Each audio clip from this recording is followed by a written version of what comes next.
अभी जो देख रहे हैं अमेरिकी साम्राज्यवाद जिस तरह से दुनिया के अंदर में तानाशाही रवैया अपना रही है और अपने साम्राज्यवादी मंसूबा को बरकरार रखने के लेकर गरीब कमज़ोर देशों पर हमला कर रहा है। हम लोग चाह रहे हैं शांति हो। जिस तरीके से दमन पीड़न चल रहा था उसका ही एक बहिर्प्रकाश था। इसके खिलाफ हम लोग बोल रहे हैं कि जिस तरीके से एक देश और एक देश के ऊपर जो जुल्म कर रहे हैं, युद्ध कर रहे हैं, वो युद्ध बंद होना चाहिए।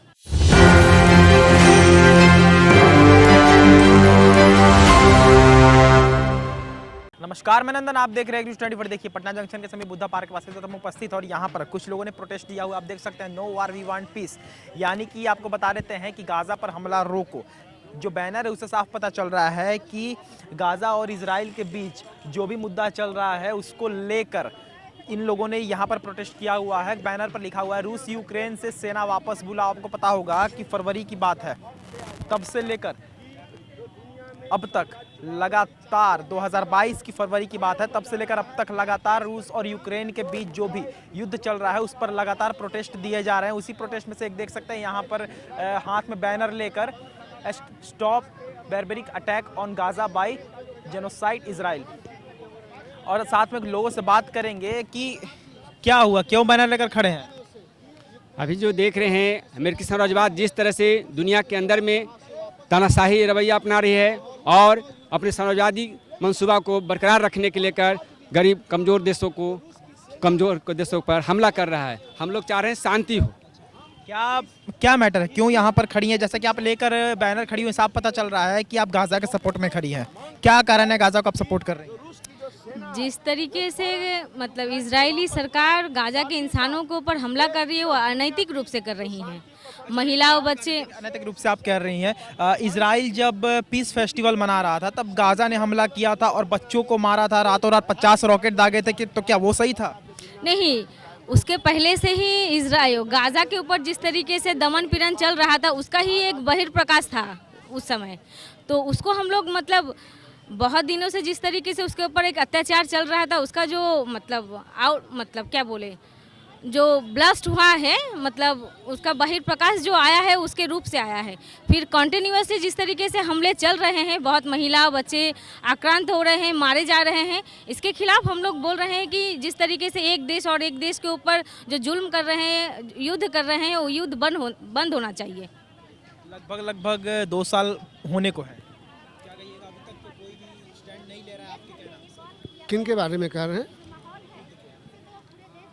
ख़ास तौर पर इजराइल द्वारा जो युद्ध गाजा पट्टी में अभी चल रहा है, तो उसमें हम साफ तौर पर ये कहना चाहते हैं कि इजराइल को पीछे से अमेरिका काफ़ी दिनों से समर्थन कर रहा है और ये पूरी तरह से गैर कानूनी, पूरी तरह से अवैध ये युद्ध है।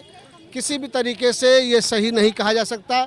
और अब मैंने वहाँ के जो आम निवासी हैं उनको बेदखल करने की कोशिश लंबे दिनों से इजराइल द्वारा हो रही है। इसलिए हम इजराइल को युद्ध अपराधी मानते हैं और हम ये चाहते हैं कि अविलंब इजराइल वहाँ से माने युद्ध रोके, अपनी सेना को बुलाए। यूएन के बारे में क्या कहिएगा? क्या यूएन चुप्पी साधे हुए? यूएन तो पूरी तरह से चुप्पी साधे हुए ही नहीं है। ये जो अमेरिकी साम्राज्यवाद है और नाटो है, ये सभी यूएन के जो नियम है उसको भी अवहेलना करते हुए ये अमेरिकी साम्राज्यवाद दुनिया में तांडव मचा रहा है। इजराइल जो हमला किया गाजा पर, उसको पूरा नेस्तनाबूद कर दिया। उसके अस्पताल, स्कूल, कॉलेज, उसके रहने का घर, बच्चे, तमाम लोग, यहाँ तक ऐसा बर्बादी किया कि जो डॉक्टर का जो अस्पताल वहाँ इलाज नहीं कर पा रहा है। इस स्थिति में ये ला दिया। तो यूएन के ये कोई उल्लंघन करते हुए ये अमेरिकी साम्राज्यवाद के आपके स्टैंड लेने से क्या होगा? क्या आपकी बात वहां तक पहुंचेगी जहां आप कह रहे हैं कि भारत सरकार को स्टैंड लेना चाहिए था लेकिन हम स्टैंड ले रहे हैं? देखिए, ये आज दुनिया में ये हो रहा है, ये एंटी वार डे इंटरनेशनल स्तर पर हो रहा है और जो international coordination of revolutionary parties और ये फोरम जो बना, ये जर्मनी में इसका कॉन्फ्रेंस हुआ, पहला कॉन्फ्रेंस, और उस कॉन्फ्रेंस में ही डिक्लेयर हुआ कि 24 फरवरी को दुनिया में ये एंटी वार डे के रूप में ये मनाया जाएगा। और ख़ास करके अभी जो वर्तमान जो इजराइल जो गाजा पर जो हमले कर रहा है, बर्बाद कर दिया।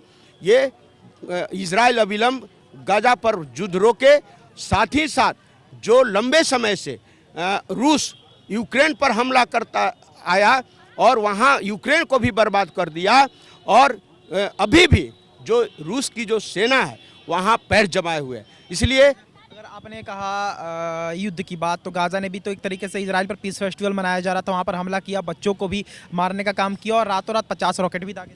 देखिए, ये सब एक बहाना है, अफवाह है। हम अपने देश के अंदर में जब हम गुलाम थे, हमारे देश में भी ऐसी कार्रवाई होती थी।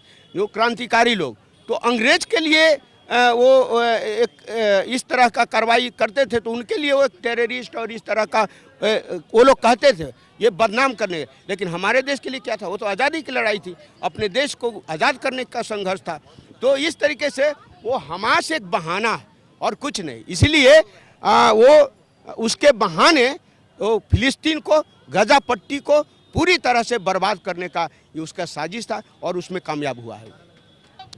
तो आपने देखा बुद्ध स्मृति के पास हाथ में बैनर लेकर यहाँ पर लोग खड़े हुए हैं। आप देख सकते हैं गाजा पर हमला रोको और no war we want peace. उसके साथ साथ Russia withdraw troops from Ukraine, रूस यूक्रेन से सेना वापस बुलाओ। कहने का सेंस ये है, अर्थ ये है कि जिस तरीके से लगातार रूस और यूक्रेन की युद्ध की बातें आ रही थी, उसमें गाजा के सपोर्ट में ये लोग यहाँ पर खड़े हैं और प्रोटेस्ट कर रहे हैं। आप देख सकते हैं जो भी मुद्दा था हमने आपको साफ साफ वीडियो में दिखाया।